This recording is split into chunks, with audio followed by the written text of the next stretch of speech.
Look at this baby. So gentle, so innocent. You'd think this child would grow up to become a good man, an honest man. Well, think again.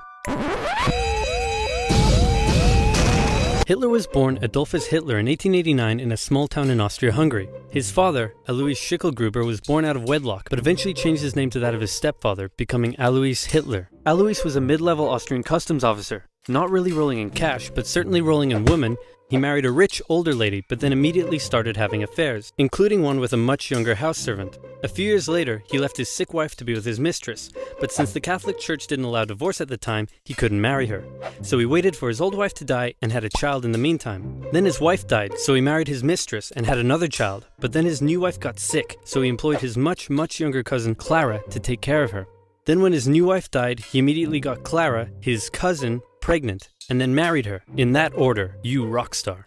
Clara and Alois had 3 children together, who all tragically died while in infancy. So when the 4th child, Adolf, came along, Clara spoiled him rotten. The Hitlers had 2 more kids, and the family moved around a few times, meaning Adolf had to attend 5 different elementary schools. Adolf's father was strict, quick to anger, and took most of it out on the eldest son until he had enough and ran away at the age of 14, leaving 7-year-old Adolf to do most of the chores and get berated by his father.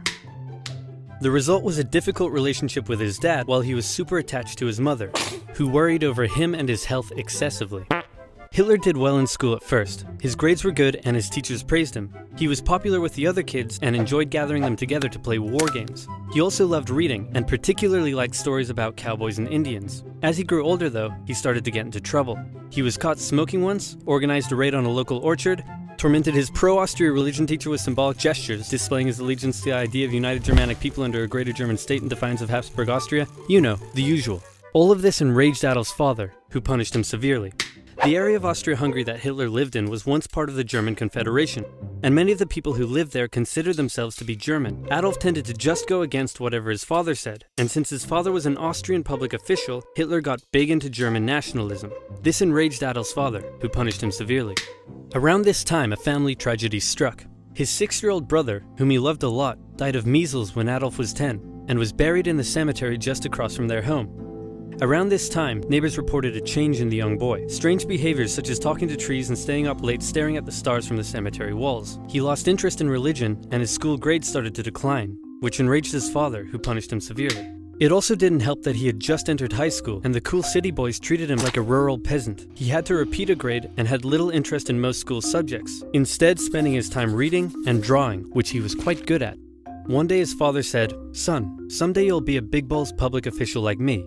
And Adolf replied, "No, father, I'm going to become an artist and soar high above the clouds with the eagles." This enraged his father, but by this time he was an old-ass man, so he just sort of let it go, and then died of a lung hemorrhage. Hitler just about passed his final semester and celebrated in the typical way, by getting blackout drunk and wiping his ass with the certificate. However, he didn't take the overall final school exam, instead just dropping out. The now 16-year-old boy was unemployed, without much purpose in life, and for the next 3 years he stayed that way. He spent most of his time at the opera with his only friend, August Kubizek. Kubizek later wrote his memories of the young Hitler, and said he was passionately interested in many things, felt he was in many ways better than others his age, was quick to anger just like his father, and an incredible speaker once he was ranting. When he was 18, he said a very sad goodbye to his mother and went to Vienna to take the entrance exam for art school. He failed. Soon after, he had to return home. His mother was sick, and her health was rapidly deteriorating. Hitler stayed by her side, and when she eventually died, the family doctor said he had never seen someone so overwhelmed with grief as Hitler was. Then Hitler returned to Vienna, still hoping to find a career in the arts, but he never did. Instead, without parental support, Hitler ended up on the streets. Now in his early 20s, he spent a few rough years living in and out of homeless shelters, making what little he could from selling postcards he painted. It's hard to pinpoint exactly when and how Hitler's extreme ideological beliefs formed, but his time in Vienna would have certainly played a role. Anti-Semitism was widespread in the city. The mayor, whom Hitler supported, was an outspoken anti-Semite.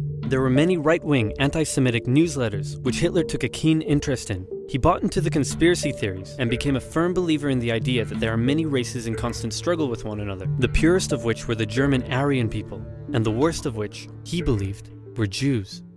Since Austria-Hungary was a multi-ethnic empire full of lesser races, Hitler wasn't a fan. So when he was 24, he moved to Munich in Germany to avoid doing military service, and for 1 more year he was a drifter on the streets, until something huge happened. In 1914, long-standing tensions in Europe erupted into the First World War. Crowds across Europe celebrated the news. Within days, Hitler volunteered for the German army. The war gave him a purpose in life. His fellow soldiers gave him friendship and brotherhood. Despite the horrors of war, Hitler considered it to be the best time of his life. He was reportedly a brave soldier and was awarded the Iron Cross, first class. He was also very lucky and had many close encounters with death. His luck ran out in 1916, however, when an artillery shell injured his leg.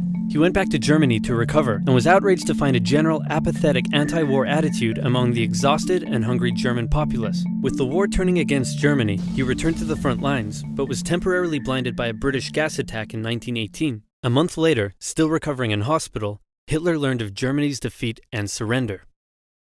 The terms of the peace treaty were tough on Germany. It had to pay a lot of money and lose a lot of soldiers. These conditions weakened Germany and humiliated the German people.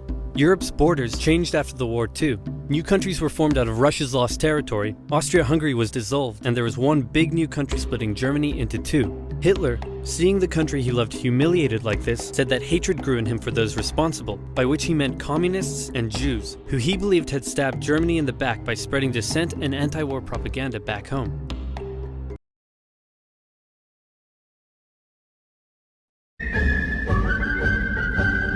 When Johnny comes marching home again, hurrah, hurrah, we'll give him a hearty welcome then, hurrah, hurrah. Oh, the men will cheer, the boys will shout, the ladies they will all turn out, and we'll all feel gay when Johnny comes marching home. And we'll all feel gay when Johnny comes marching home. Get ready for the Jubilee, hurrah, hurrah. We'll give the hero 3 times 3, hurrah, hurrah. For the war of Greed is ready now to place upon his loyal brow, and we'll all feel gay when Johnny comes marching home. And we'll all feel gay when Johnny comes marching home.